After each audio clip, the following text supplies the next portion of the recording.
Antes de entrar en temática, primero mi sincero agradecimiento a todos los suscriptores, tanto los más antiguos como a los que se han incorporado recientemente. Y a los que veis este vídeo y no os habéis suscrito aún, os pediría que lo hicierais. Y si os gusta el contenido, dadle la manita del pulgar hacia arriba. Y os recuerdo también que activéis la campanita para que se os avise cuando suba contenido nuevo. Y si lo divulgáis entre vuestros contactos en las redes sociales, pues muchísimo mejor. Y ahora ya pasamos al contenido. Será esta la cuarta y última entrega de la serie 7Q5 no es del Evangelio de Marcos. Y en esta ocasión vamos a analizar la prueba del análisis del ordenador, que parece ser que es a la que se aferran tanto los creyentes, tal como se me ha dado a entender en los comentarios en los vídeos anteriores. Otro de los argumentos débiles es el de la sustitución de la letra delta por la tau, que analizaremos también en profundidad. Y por último, nos ocuparemos de la prueba del patrón de la disposición de las fibras de los fragmentos encontrados en la prueba 7.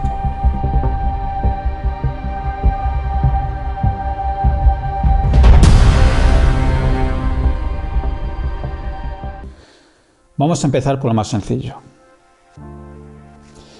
El asunto de la sustitución de la tau por la delta y que Tigre llama Lautverschiebung. Me consta de algún otro académico que ha señalado este palabra Lautverschiebung como que suena muy académico, pero que no tiene sentido alguno. Vamos a poner pues un fragmento del vídeo de la ponencia de Javier Salazar. Fíjense, ahora se presenta otro problema que tiene el texto de O'Callaghan. Y fíjense que cuando usted lee el versículo 53 antes de la palabra hacia la orilla, hay un término que aparece en griego que en español sería y atraviesan. La palabra que aparece allí, O'Callaghan tiene un pequeño problema. Fíjense cuál es el problema. Otra característica del 7Q5 es que si el texto marquiano o marquino, la palabra diaperazantes, que quiere decir que atraviesan, viene escrita con taf, o sea, con el taf, y no con delta, por lo que sería diaperazantes. O sea, lo que ellos están diciendo es que la palabra no puede comenzar de ninguna manera con la taf, sino que tiene que comenzar con la delta para que se pueda pronunciar diaperazante. Por tanto, la teoría de O'Callaghan no puede ser correcta porque aparece con la letra T y no con la letra delta. Pero pasó algo. Pasó algo que O'Callaghan consiguió unas pruebas donde la palabra también se podía escribir con T o con la TAF. Esta objeción fue desmontada bien pronto ante otro descubrimiento, esta vez procedente del Templo de Jerusalén. Esto lo tomé de un libro de O'Callaghan, lo pegué aquí, dice así: mas aún en Jerusalén encontramos testimoniada dicha anomalía fonética. Se trata nada más de que una inscripción hallada en el templo de Herodes, en ella leemos, ¿qué leemos? Diaperazante, con T, una tu, una ta, en vez de delta. No creo necesario insistir más en la prodigalidad de dicho cambio. Para que nos entendamos, en la línea 3 hay sin duda alguna una tau, pero para la reconstrucción de O'Callaghan se necesitaría una delta para que encaje con la palabra diaperazantes, que es la que aparece en el Evangelio de Marcos. Pero como se trata de una tau, la argumentación pro-marcana es la siguiente. En Palestina se trataba de una confusión habitual de la letra delta y la tau. Vamos a ver el asunto de la inscripción hallada en el templo. En primer lugar, me llama la atención que Javier Salazar lea la letra griega tau como la letra hebrea taf. Ya me pareció curioso cuando anteriormente confundía la letra hebrea alef con la letra griega alfa. Y en segundo lugar, me llama aún más la atención que lea mal las palabras griegas que aparecen en la captura del libro de O'Callaghan referente a la inscripción del templo de Herodes. La lee como diaperazantes. Pues no, la palabra en la inscripción no dice diaperazantes, sino trifactón. Una tau, una rho, una y, una phi, una pi, alfa, kappa, tau, omicron y la y. Esta última, la y, en ocasiones tiene sonido de n, en ocasiones sonido de s, hasta donde yo sé, pero yo no soy filólogo. Así que quien quiera asegurar este dato con una fuente académica, que lo haga. En cualquier caso, no se lee diaperasantes y significa balustrada, nada que ver con el verbo atravesar. Y aquí dejo una traducción de Clermont-Ganneau del libro Palestine Exploration Foundation del 1871, capítulo Discovery of a Tablet from King Herod's Temple, la página 132.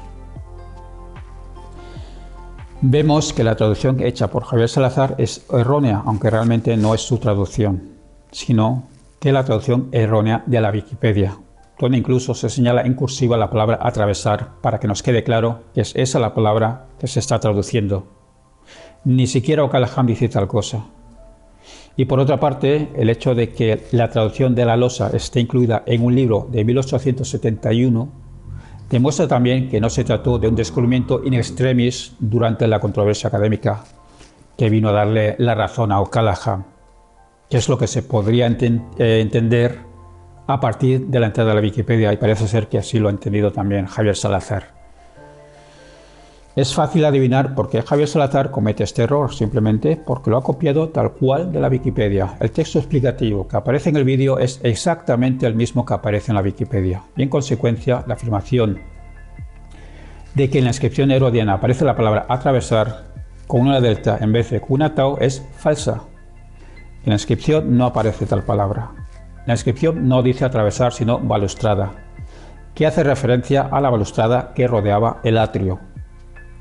Flavio Josefo, en Guerras Judaicas, describe tal barrera y escribe: estaba todo el espacio del patio muy variado, enlosado de todo género y diversidad de piedras muy gentiles. Por la parte que se iba a la segunda parte del templo, estaba rodeado de barandas altas de 3 codos. Esta es la balustrada, cuya labor deleitaba a cuantos las miraban, a donde había unas columnas puestas en iguales espacios que mostraban la ley de la castidad, las unas con letras griegas, las otras con latinas, que decían no deber ningún extranjero entrar, ni ser admitido en lugar sagrado o en el lugar sagrado, porque esta parte del templo se llamaba el Templo Santo. Y en otra ocasión, Flavio Josefo menciona que la inscripción prohibía la entrada de extranjeros bajo la amenaza de la pena de muerte. Personalmente pienso que la Wikipedia, y menos la Wikipedia en español, sea fuente alguna fiable para hacer una ponencia que pretende ser académica, y en cualquier caso puede servir para una orientación de las fuentes que deberíamos consultar. Por otro lado, prueba la inscripción del distrito del Templo de Jerusalén, en la que se intercambió la palabra drikpakton por tripakton, que en Jerusalén, en los textos griegos, se confundían tales letras porque sí. Pues lamentablemente para O'Callaghan y quienes insisten en la hipótesis del fragmento marcano, pese a que se pretenda presentar como una pronunciación localmente específica, lo cierto es que en las inscripciones griegas de todo el Mediterráneo están documentadas tanto la ortografía dripakton como la ortografía tripakton. Tripakton, Jerusalén, y Delos, por ejemplo, Oropos, Milasa y Cirene. Una ortografía tan extendida no puede describirse como específica localmente. En cambio, es indiscutible en la filología clásica que había 2 ortografías posibles y correctas de la palabra balustrada en todo el área de habla griega, es decir, tanto dripakton como tripakton. Esta es la palabra que está atestiguada, ninguna otra. Es tan peculiar que los académicos no han encontrado explicación alguna de por qué de esta peculiaridad de esta palabra concreta. Es la palabra balustrada y no otra, pues, la que se podía escribir de una forma u otra en toda Grecia, y nada tiene que ver con una forma general de intercambiar la tau con la delta. En cuanto a los demás descubrimientos de textos griegos antiguos que confirmaban que se podía cambiar la tau por la delta, deduzco de la poca detallada entrada a la Wikipedia que se refiere a lo siguiente. Para confirmar que en ocasiones se confundían las dos letras, O'Callaghan presentó varios papiros. La Wikipedia no especifica cuáles, pero según las críticas académicas que he podido leer, todos estos papiros eran egipcios, no griegos, pero escritos en alfabeto griego. Yo puedo escribir en alemán, puedo escribir en inglés, puedo escribir en español, pero utilizo el alfabeto latín. Bueno, pues aquí la Wikipedia y por ende Javier Salazar están dando información errónea. Estamos hablando de escritos coptos, que es básicamente el idioma egipcio escrito con caracteres griegos. Y no es que O'Callaghan presentase de repente unos papiros con esas confusiones que a nadie había observado antes, como así se podía entender, tal como lo narra Javier Salazar en el vídeo. ¿Se conocían los papiros? Pues bien, a esta lista de papiros coptos, Tire igualmente le añadió algún papiro copto más, algún papiro ya conocido. Estamos hablando de papiros coptos en Egipto y no papiros griegos en Palestina o en Roma. La confusión de sonidos se debe a la lengua materna copta, porque los distintos dialectos no hacen distinción de sonido entre una tau y una delta. Y esta incapacidad de fonética se traslada a la escritura. Y de hecho, no solo se confundían estas letras o estos sonidos en el copto. Por lo tanto, O'Callaghan no descubrió nada que no se supiera ya antes. El problema pues es que ni O'Callaghan ni Tide pudieron presentar un solo papiro que no fuese copto con tal confusión de sonidos. Y de hecho, no existe ningún papiro de la geografía de Israel o de Palestina o de Roma con esta peculiaridad. Podemos pues señalar esta otra prueba que no son más que enredos para no aceptar que están equivocados. Una prueba con poca sustancia tendiendo a cero. En resumen, esta prueba lingüística no es más que ganas de marear la perdiz sin base sólida alguna. Vamos ahora por la prueba, entre comillas, del ordenador. Y esta consiste en afirmar que habiendo introducido el texto del 7Q5 en un ordenador, este hizo cálculos matemáticos y se concluyó que la posibilidad de que el fragmento no perteneciese al Evangelio de Marcos sería uno entre no sé cuántas decenas o cientos de millones. Pues parece ser que otros hicieron pruebas similares, con otros resultados, y entre ellos el propio Quotaland, donde el ordenador identificó otros posibles textos sin la posibilidad alguna de que fuese el texto marcano. ¿Cómo es posible esto? ¿Cómo es posible que utilizando el mismo ordenador o programa similar, potentes, se llegue a resultados contrarios? Pues hay una sencilla razón. No he leído el trabajo de Quotaland porque no dispongo de él, así que me baso en citas de terceros. Quotaland introdujo en el ordenador solo las letras del 7Q5 que eran seguras. A mí no me consta de todas las publicaciones académicas que he consultado que se haya acusado a Quotaland de haber manipulado datos.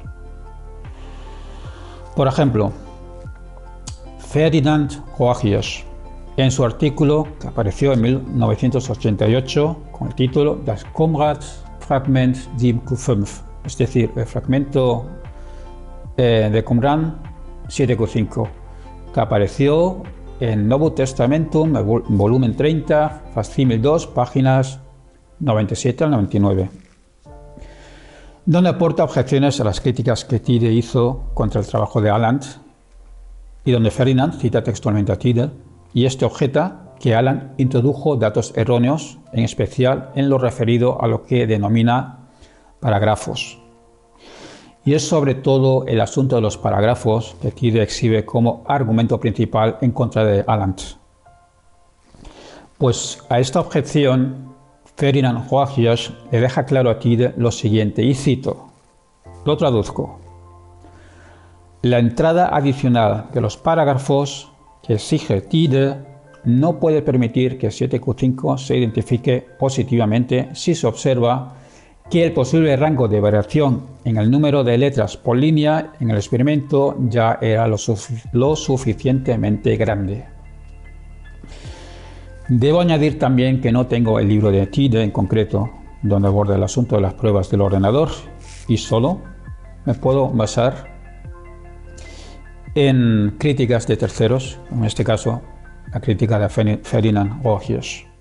A esta prueba informática se relaciona el nombre del destacado profesor alemán Kurt Aland, férreo oponente de la interpretación de O'Callaghan, quien hizo varias pruebas utilizando el Ibicus y fue sorprendido por los informáticos alterando datos para justificar su tesis.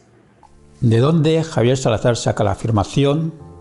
A esta prueba informática se relaciona el nombre del destacado profesor alemán Kurt Aland, férreo oponente de la interpretación o'callaghiana, quien hizo varias pruebas utilizando el Ibicus y fue sorprendido por los informáticos alterando datos para justificar sus tesis. Pues lo ha sacado de la Wikipedia. Pues bien, aquí observamos junto a esta acusación el número de pie de página 17. ¿Y cuál es la fuente que indica el pie de página? El libro de Karst Peter Tide, The Earliest Gospel Manuscripts.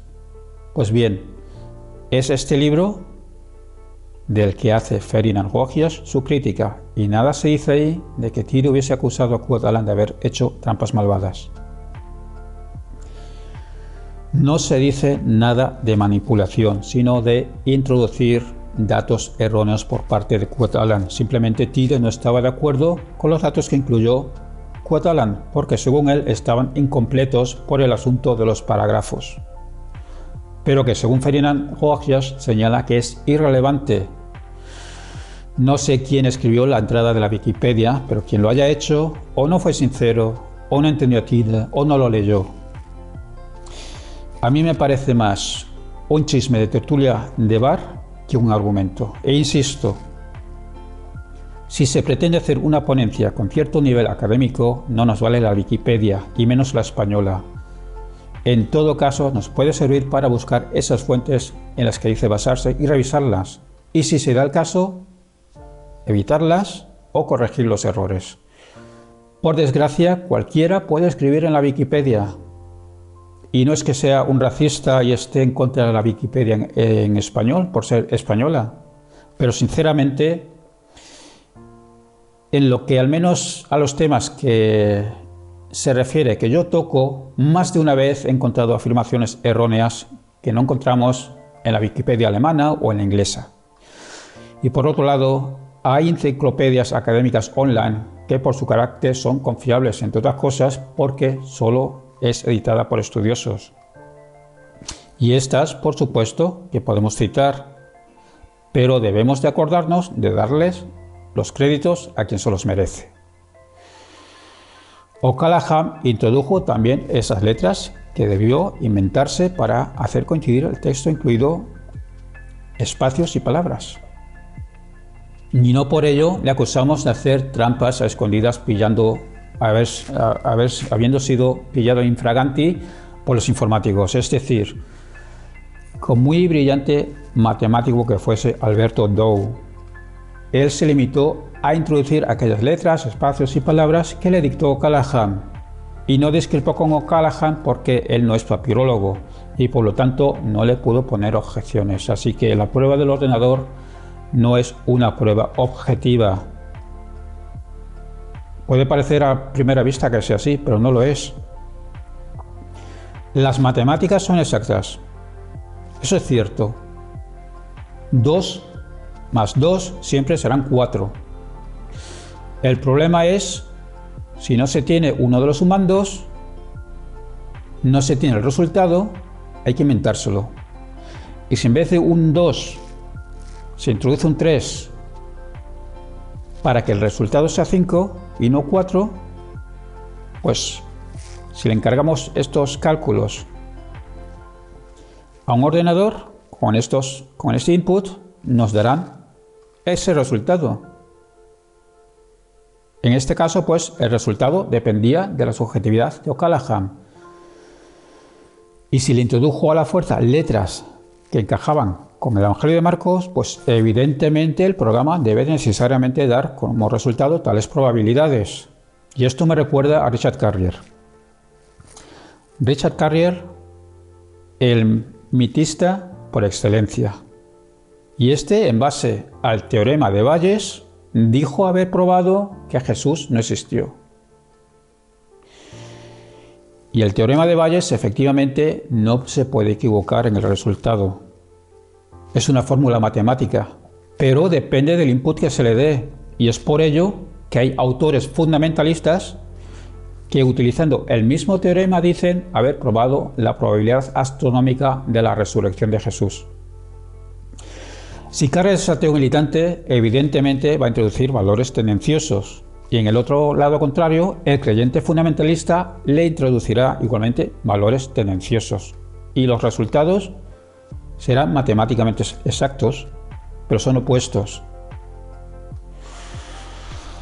Carsten Tiede asegura, pues, que en un estudio estadístico por ordenador más reciente que el de Qatalan, utilizando el motor de búsqueda Ibicus y buscando en la base de datos de Saurus Linguae Graecae, no hablo griego, pero se me entenderá, pues se comprobó que solo era posible la identificación con Marcos.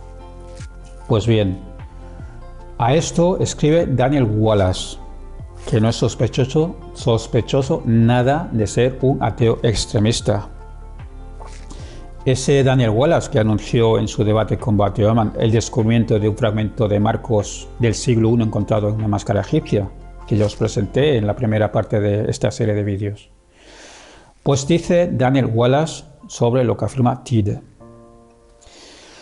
A primera vista esto suena muy impresionante, pero Tiede pasó por alto dos cosas. Primero, la restricción de letras identificadas por O'Callaghan. Asume que las reconstrucciones de letras problemáticas de O'Callaghan son correctas, pero esta suposición múltiple es sumamente gratuita. Es como observar una hoja de papel que se ha dejado bajo la lluvia. Solo un puñado de letras se pueden distinguir con claridad y todo lo demás es especulación. Ahora supongo que llego y digo que es necesario cambiar una o dos letras de las letras claras. Y de las letras poco claras propongo 3 o 4 sugerencias casi imposibles. Y hago esto porque tengo cierto texto en mente del que quiero que esta hoja sea una copia.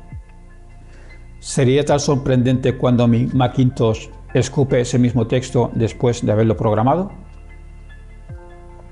La prueba del ordenador, por lo tanto, no prueba el origen del texto del fragmento, sino lo que prueba es, una vez más, cómo algunos investigadores confesionales atienden más a sus intereses de la apologética y menos a la metodología científica. Pasemos ahora, pues, al asunto de la prueba de las fibras de los manuscritos.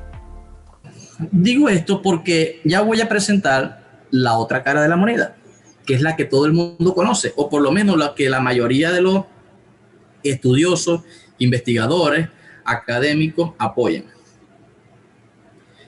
Que tiene que ver con que ese fragmento, ese pequeño fragmento de unas pocas letras, no tiene nada que ver con el texto de Marcos. No tiene nada que ver con el texto de Marcos, sino todo lo contrario. Tiene que ver más bien con un documento que se consiguió allí mismo, en ese mismo lugar de los 18 y 19 fragmentos, y que ese fragmento pertenece, ese 7Q5, a un documento que se llama el Apócrifo de Enoch, en este caso el capítulo 116. Ahora, ¿quién hizo la propuesta? ¿O quién llevó esa propuesta a la mesa? La propuesta la llevaron dos personas. La primera persona es apellido Muro y la otra persona es apellido Wesh. Ahora, ¿por qué yo digo esto? Porque yo revisando por internet, hay mucha información en internet que se pierde de vista. Leí en alguna información en internet donde se le atribuía parte digamos que la otra hipótesis, esta que vamos a hablar aquí en este momento, esta hipótesis se le atribuía a una hipótesis que se le llama la hipótesis del doctor Antonio Piñero. Resulta que la propuesta no es del doctor Antonio Piñero, o sea, la información que está en internet no es correcta. No es correcta. Claro, cuando lo googleas lo mencionan como una de las propuestas, se la he mencionado. Sí, dice hipótesis de Antonio Piñero, pero Antonio Piñero no es el que presenta la hipótesis. Antonio Piñero es uno de los que apoya la hipótesis, otra cosa. Bueno, no sé exactamente a qué se refiere con eso de que ha buscado en internet y se ha encontrado con que a esta hipótesis se le llama la hipótesis de Antonio Piñero. Lo que sí sé es que en la misma página de la Wikipedia que Javier Salazar parece ser que es lo que nos está citando constantemente, aparece el apartado hipótesis de Antonio Piñero. Pues bien, aquí Javier Salazar tiene razón. Esa hipótesis no es de Antonio Piñero, es la hipótesis que Antonio Piñero acepta y da prácticamente por zanjado el debate gracias a la prueba de la alineación de las fibras. Y hasta donde yo sé, la primera vez que defiende esta hipótesis y no que la plantea es en su libro Guía para entender el Nuevo Testamento en la página 66.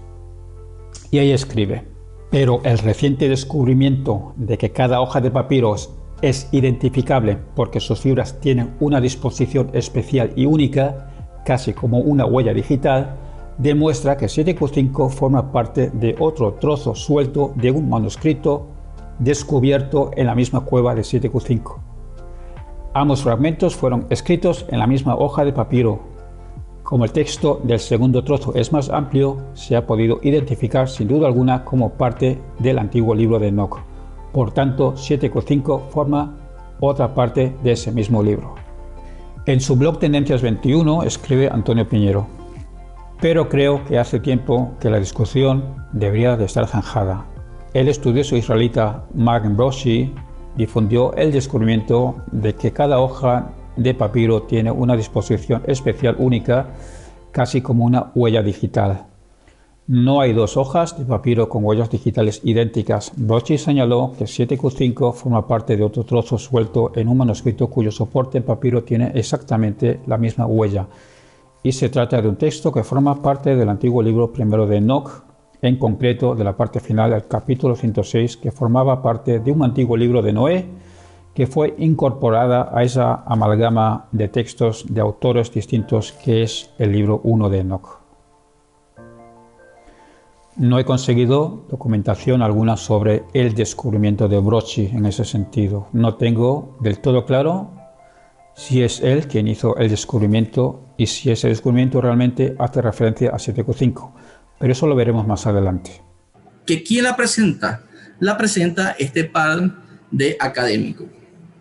¿Qué dicen ellos? Ellos dicen lo siguiente: después de la identificación de O'Callaghan en el 72, numerosas identificaciones y propuestas se llevaron adelante, en muchos casos con el fin de desvirtuar la de O'Callaghan, pero la más célebre ha sido la que han recogido estas dos personas. Murrow es un hombre que es un especialista que es estadounidense, y Pusch es un especialista, creo que él es argentino, algo así, pero vive en Israel, algo así estuve leyendo acerca de él, cuya propuesta y autoridad científica se constituyeron en el principal factor que descalificará de manera tajante la propuesta de O'Callaghan en la década de los años 70. Entre esos también se suma el gran qumranólogo Florentino García Martínez, quien tradujo los escritos de Qumran y que incluyó las identificaciones de Murrow y de Pusch como ciertas y dio por falsas de manera definitiva la interpretación de O'Callaghan sin una cuidadosa revisión. Según Luis Heriberto Rivas, Murrow y Pusch han detectado hasta 7 fragmentos que pertenecían a la misma hoja del papiro 7Q5. Y de acuerdo a dicha identificación, 7Q5 pertenecían al libro apócrifo de Enoc. O sea que la idea que tiene que ver con Enoc es de estas dos personas. Ahora, aquí hay algo interesante que yo vengo revisando desde hace tiempo. Porque ¿cómo llegan ellos a identificar esta porción de documento o de papiro, el 7Q5, con documentos que tienen que ver con Enoch. Ellos dicen que ellos hicieron un análisis basado en una prueba que le llaman la prueba de huella digital. Ahora, la prueba de huella digital consiste en esto. Ellos lo que hacen es que verifican, sabemos que el papiro es un material orgánico, es un pequeño papel orgánico, producto de una planta, y esa planta tiene fibra, tiene una fibra. Esa fibra tiene una disposición, digamos que original o única, o sea, porque cada papiro o cada fibra es única. Y ellos la identifican o le dan un nombre llamada huella digital. Ahora, ¿qué pasa? Si esa huella es única, esa dirección, ellos dicen que ellos compararon la letra y la dirección de esa huella con la de otros papiros que estaban cerca o sea, que habían identificado, y pareciera que la huella, la dirección de esa fibra coincidía con la dirección de otras fibras de otras porciones de otros papiros que tienen que ver con el documento apócrifo de Enoch. Por tanto, ¿a qué conclusión llegan ellos? De que la dirección de esa fibra del papiro coincide con la misma dirección de otras pequeñas fibras de papiro, y por tanto son papiros, el escrito pertenece a un mismo papiro. Es lo que ellos dicen. Pero si eso es cierto, como lo asevera Murrow y muchos grandes académicos, lo que me llama la atención es que no hay información sobre ese análisis. Y fíjate, dice, los 7 fragmentos encontrados por ambos estudiosos nunca fueron hechos públicos o no existen evidencia de su existencia, hasta el momento de que el 7Q5 sigue siendo una pieza única. Los estudios de Murrow y Pusch tienden a identificar a 7Q5 y no utilizan a 7Q5, sino que lo supusieron. Es decir, no existe en realidad un esquema que pueda ser llamado identificado como el 7Q5. O sea, aparentemente hicieron las pruebas. Aparentemente se hizo la prueba, coincidieron las fibras, pero no consigo la prueba de que sí se haya hecho esa información. O sea, yo, Javier Salazar, no la consigue. Le he buscado por internet, le he preguntado a personas que aparecen dentro de la propuesta en defender la idea de que sí son sí son las fibras las que coinciden con las otras porciones, pero lamentablemente no he tenido éxito en las respuestas que me han dado. Aquí Javier Salazar sigue citando la Wikipedia. Por ello puedo afirmar que Florentino García Martínez descartó la identificación como perteneciente al Evangelio de Marcos sin una cuidadosa revisión. No aporta ninguna fuente, ningún trabajo que demuestre que Florentino García Martínez no hiciese una cuidadosa revisión. En serio, a mí me huele a que quien ha estado editando esta entrada ha querido defender sí o sí la identificación de Tide. Y más de lo mismo ocurre con la cita sobre Luis Heriberto Rivas, quien dice que Murrow y Puig habían detectado 7 fragmentos que pertenecían a la misma hoja. El número de pie de página no nos ayuda mucho en identificar esa cita, pero después de haber buscado un poco, pues parece ser que se trata de una frase que dijo en una entrevista o en un reportaje para la Agencia Católica Argentina AICA, que se le hizo al propio Luis Heriberto Rivas y no ni a Murrow ni a Puig. Y es comprensible que en base a estas referencias de la Wikipedia sea imposible encontrar el trabajo de Puig. Volvemos a lo mismo. La Wikipedia no sirve para armar una ponencia seria. Igualmente atónico me deja la frase: los 7 fragmentos encontrados por ambos estudiosos nunca fueron hechos públicos o no existen evidencias de su existencia. Por si quedara alguna duda, dada la ambigüedad de la entrada escrita en la Wikipedia, los fragmentos que analizaron Murrow y Puig no fueron encontrados por ellos, son los fragmentos conocidos de la cueva 7. Quizás lo que se esté poniendo en duda por quien escribió la entrada en la Wikipedia sea que no se aportó el artículo académico donde se identificaron esos fragmentos como pertenecientes al libro de Enoch. Y al parecer Javier Salazar no ha dado con esos informes. Yo sí dispongo de ellos, tanto del informe de Puig como el de Muro, y lo demuestro a continuación, y veremos qué fragmentos se relacionaron entre sí, cuántos fueron y cómo se identificaron de una u otra forma. El artículo de Puig aparece en el Revue de Qumran, volumen 18, 2 en francés, bajo el título Sept fragments grecs de la lettre de Enoch. 1 Enoch, del 100 al 103 y el 105. Dans la grotte 7 en Qumran. 7Q, Enoch griego. Los 7 fragmentos identificados como pertenecientes al libro de Enoch son los siguientes: 7Q4, 1 y 2, 7Q8, 7Q11, 7Q12, 7Q13 y 7Q14. Estos son los 7 fragmentos y están publicados en este artículo, por lo tanto, de nuevo, un error, por no decir una mentira de la Wikipedia. Y aquí, en las capturas, vemos en qué partes de la carta de Enoch se han identificado estos fragmentos. Y ahora vamos a ver el trabajo de Muro con respecto a las fibras. Para que entendamos en qué consiste eso de las fibras, me he permitido recrear un papiro de forma digital. Sobre un lienzo he trazado líneas de diferentes grosores que simulan las fibras.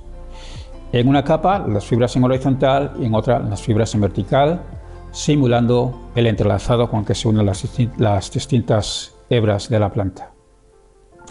Y para evitar que sean líneas absolutamente rectas, cosa que no ocurre en la realidad, le he aplicado filtros de distorsión para que el patrón se asemeje a lo que observamos en un papiro de verdad. Y por último, le he sobreimpuesto un texto griego. A continuación, cargué varias fotografías de los fragmentos de la cueva 7 y tracé la silueta de estos. Y el trazado me sirvió para recortar las piezas de la hoja.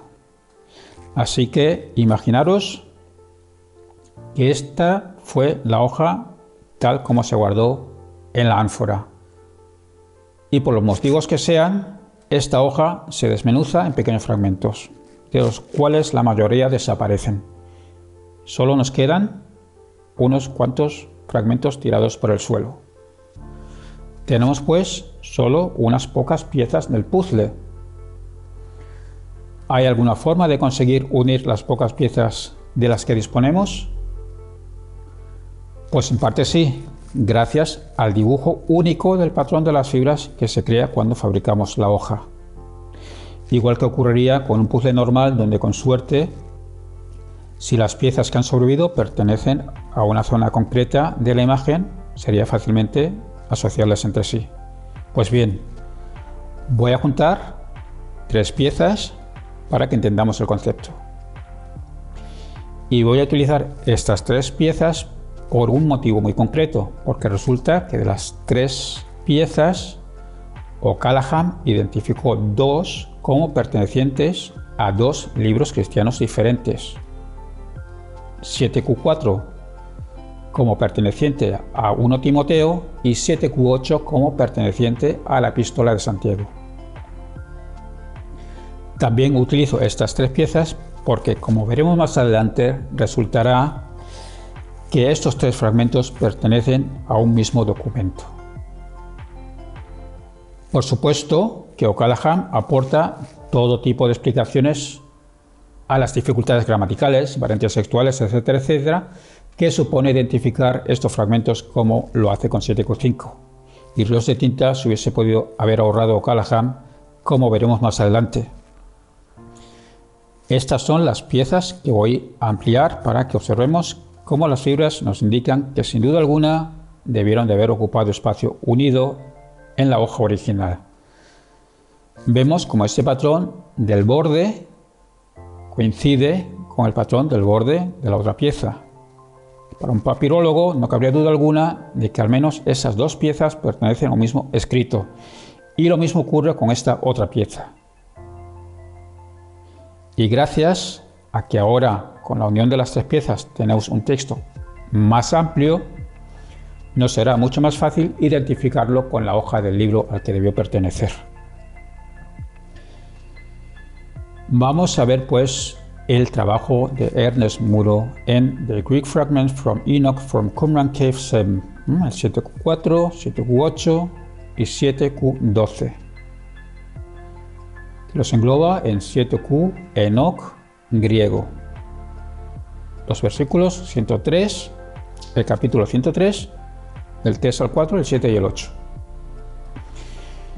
Estamos hablando pues de 3 piezas en el caso del asunto de las fibras, no de 7. Y entre ellas no está 7Q5. Ahora bien, 2 de estas piezas fueron identificadas por O'Callaghan en base a conjeturas similares a las que hizo con 7Q5 como pertenecientes a escritos cristianos, es decir, 1 Timoteo y Santiago. Todas esas conjeturas se demuestran ser verborrea hueca, con la única intención de situar escritos cristianos en la cueva 7.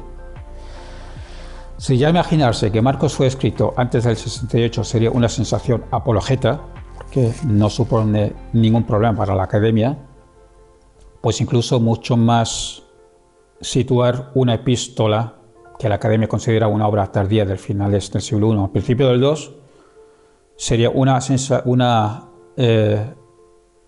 un descubrimiento mucho más sensacional. Pero una vez que estos 2 fragmentos, por sus características físicas, es decir, la orientación de las fibras y la rotura de 2 de los fragmentos, se puede unir entre ellos como pertenecientes a un mismo documento. No se puede tratar, pues, de Timoteo ni de la epístola de Santiago. No puede haber en una misma hoja 2 libros distintos. Y esto ya no se puede negar. Todo ese humo que vendió O'Callaghan se viene abajo con esta prueba irrefutable. Esta es la imagen que ofrece Muro en su artículo, donde coloca los fragmentos unos junto a otro, donde se observa que el final de las líneas que dibujan las fibras en un fragmento se corresponde con el principio del fragmento colindante. Y aquí a la derecha una imagen coloreada que he encontrado con algo más de resolución que la que he podido extraer del documento de Muro. Como bien señala Muro en su artículo, la identificación de los fragmentos por su diminuto tamaño y las escasas letras contenidas se hace casi imposible y poco seguro. Y esto daba igual en el caso de identificarlos por separado, identificar los fragmentos por separado como pertenecientes al libro de Enoch o a los escritos cristianos o cualquier otra propuesta que se hubiese hecho. Pero una vez que el puzzle de los fragmentos se ha podido recomponer en parte, disponemos de un texto mucho mayor en su conjunto, y este encaja en el libro de Enoch. A no ser que exista algún trabajo como el que menciona Piñero, que no he podido encontrar, realmente no se ha identificado 7Q5 como parte de otro fragmento. Simplemente de lo que pudieron haber sido varias hojas, tenemos muy pocos fragmentos y no se pueden relacionar todos en base a las fibras entre sí. Pero lo que sí ha quedado claro en el trabajo de Muro es que O'Callaghan, al menos con 7Q4, 1 y 2 y 7Q8, no hizo más que vender humo, desoyendo todas las objeciones. La prueba de las fibras ha sido la que le dio la razón a Muro, con la identificación de estos fragmentos como pertenecientes a Enoch, algo que ya se había propuesto antes de la prueba de las fibras. ¿Qué nos puede, pues, hacer pensar que O'Callaghan se equivocó estrepitosamente en relación con estos 2 fragmentos, Timoteo y Santiago, pero con 7Q5 estaría en lo correcto? Pues en realidad podemos estar seguros, y en base a todas las pruebas rebuscadas por parte de O'Callaghan en relación con 7Q5, que igualmente no hizo otra cosa más que vender humo. Por último, algún creyente en los comentarios estuvo un poco pesadito asegurando que los contrarios a O'Callaghan no han podido proponer con qué parte del libro de Enoch pudiese encajar 7Q5. Y esto es una afirmación gratuita y solo la puede hacer alguien que no se haya molestado en leer los artículos académicos al respecto y solo conoce lo que se puede decir en blogs apologetas o en la Wikipedia. Pues la realidad es que se ha encajado tanto 7Q5 como los demás fragmentos en el libro de Enoch. Y eso lo vamos a ver a continuación. Me remito al trabajo presentado por María Victoria Spotorno, filóloga bíblica y trilingüe perteneciente al Grupo de Investigación de Filología y Crítica Textual Bíblicas del Consejo Superior de Investigaciones Científicas CSIC de Madrid. Ella es consciente de la dificultad de poder identificar el fragmento con sus limitadas dimensiones y las escasas letras legibles y se encuentran con problemas textuales similares a O'Callaghan. En un trabajo anterior, titulado Una nueva posible identificación de 7Q5, presentó una propuesta para identificar 7Q5 como perteneciente al libro de Zacarías. Sin embargo, en ese otro artículo posterior presenta una posible identificación con el libro de Enoch. Así que es falso que los académicos no hayan propuesto con qué parte del libro de Enoch se podría identificar el fragmento 7Q5. Y aquí volveríamos a la prueba del ordenador. Si se introdujesen en el ordenador los arreglos que se necesitan para que encajen en Zacarías, el ordenador de seguro que identificaría que la probabilidad de que no perteneciese a Zacarías sería 1 entre todos los millones que nos imaginemos. Lo mismo pasa si se hacen los arreglos para que encaje en Enoch. Y con arreglos no digo hacer trampas, sino interpretar las letras que difícilmente se puedan leer por su deterioro, etcétera, etcétera. Variantes textuales, todas las mismas dificultades con las que tuvo que tratar O'Callaghan, pero quizás menos inventándose letras. O sea, este tema de la hipótesis de O'Callaghan no está cerrado. No está cerrado, está muy abierto la hipótesis y la idea que yo hoy vengo es a presentar de que la hipótesis no está cerrada y que se pueden seguir haciendo otro tipo de análisis posteriores para seguir viendo si realmente este análisis es realmente el que propone el grupo de académicos que no están de acuerdo con el señor O'Callaghan. Entonces, ¿cuáles son mis conclusiones? Mis conclusiones son las siguientes. Mis conclusiones personales son las siguientes. De demostrar o de demostrarse que el documento llamado el 7Q5 sea un documento que corresponde a Marcos, eso echaría por tierra una gran cantidad de cosas. Eso echaría por tierra a una gran cantidad de hipótesis que se han elaborado. ¿Será que ese es el miedo que tienen los académicos hoy en día? O sea, ¿será que eso es parte del miedo que tienen los académicos hoy en día? ¿Qué es eso de que los académicos tengan miedo de no seguir historias? Eso casi me suena a la teoría de la conspiración.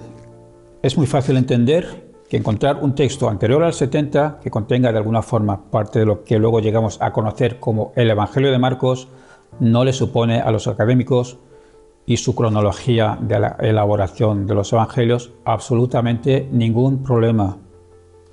¿Por qué? Porque prácticamente todos asumen que Marcos no escribió desde cero, sino que utilizó fuentes no solo orales, sino incluso escritas, como se puede deducir habiendo estudiado minuciosamente el Evangelio de Marcos.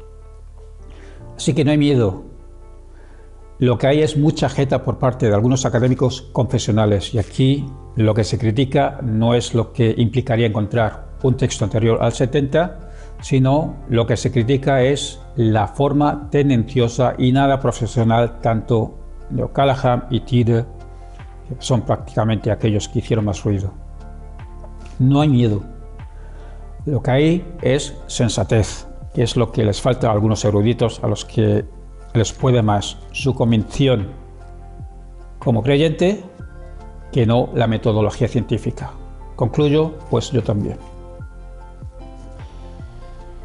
A lo largo de esta serie de 4 capítulos hemos podido demostrar la debilidad, por no decir la inexistencia, de pruebas contundentes que identifiquen 7Q5 como parte del Evangelio de Marcos.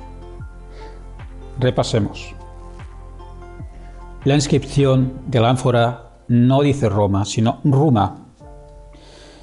El origen de la arcilla con la que se fabricó esta ánfora no es Roma, sino Judea, como así lo demuestran los análisis químicos que se hicieron y que yo aporté. Su fabricación posiblemente ocurrió en el mismo asentamiento qumranita. La afirmación del arqueólogo Yadin, consultado por O'Callaghan, de que en la ánfora solo se escribía el nombre del propietario o una alusión a su contenido es falsa, tal como lo indican otros expertos. Aparte que se trata de una afirmación muy atrevida, ya que la gran mayoría de las inscripciones de estas ánforas están destruidas o no son legibles y no se puede saber qué etiqueta llevaban. La línea que Tide quiere ver como un aspa de la letra Nu no es más que una sombra causada por la rugosidad del papiro, y sobreponiendo letras del mismo documento, todas encajan a la perfección, excepto la supuesta Nu, simplemente porque no es una Nu. La prueba de ordenador no muestra más que resultados que dependen del input que se le dé. Y si O'Callaghan se inventa letras para que encajen con Marcos, evidentemente el ordenador encontrará coincidencia solo en Marcos. La confusión de la delta con la tau no está atestiguada en ningún papiro griego y solo aparece en manuscritos coptos en Egipto. Por lo tanto, también en este caso, O'Callaghan no vende más que humo. Tampoco vale aludir a la inscripción del templo, porque lo que ocurre, y no se sabe por qué, es que esa confusión ocurre solo con esta palabra, no con otras. 3 de los fragmentos que O'Callaghan, cegado por su fundamentalismo y ganas de demostrar la existencia de escritos cristianos en Qumran, que señala como pertenecientes a libros distintos de la literatura cristiana, resulta que pertenecen a un mismo folio, por lo tanto, no a un mismo libro. A un mismo libro. Así lo demuestra, sin lugar a duda, la orientación de la firma de los fragmentos. Y ya aquí la propuesta de O'Callaghan no se puede sostener de ninguna manera. Y ya por último decir que personalmente no me parece muy académico y tampoco serio, primero, basar parte de la ponencia en una entrada a la Wikipedia. Como hemos visto, en este caso contiene múltiples fallos. Y yo diría incluso que se debe a la predisposición de quien redactó la entrada, estuviese obsesionado por darle la validez sí o sí a la propuesta de O'Callaghan. Y en segundo lugar, pienso que si se utiliza la Wikipedia, citándola textualmente, al menos se indique a pie de página o en el comentario en el vídeo que se está citando la Wikipedia, como se hace si citamos cualquier otra fuente. Yo no soy académico ni me dedico a la docencia. Esto para mí solo es un hobby, pero eso no me impide que recurra siempre, en la medida de lo posible, a las fuentes y documentos y los identifiquemos como es debido, no solo por razones de concederle el mérito a quien escribió, sino también para darle oportunidad a los que nos ven poder acceder a estas fuentes, estudiarlas y quizás llegar a otras conclusiones. Así que acabo. Y con ello acabamos la serie 7Q5, no es del Evangelio de Marcos. Nos vemos pues en una siguiente entrega, aquí en tu canal DragonArt 666.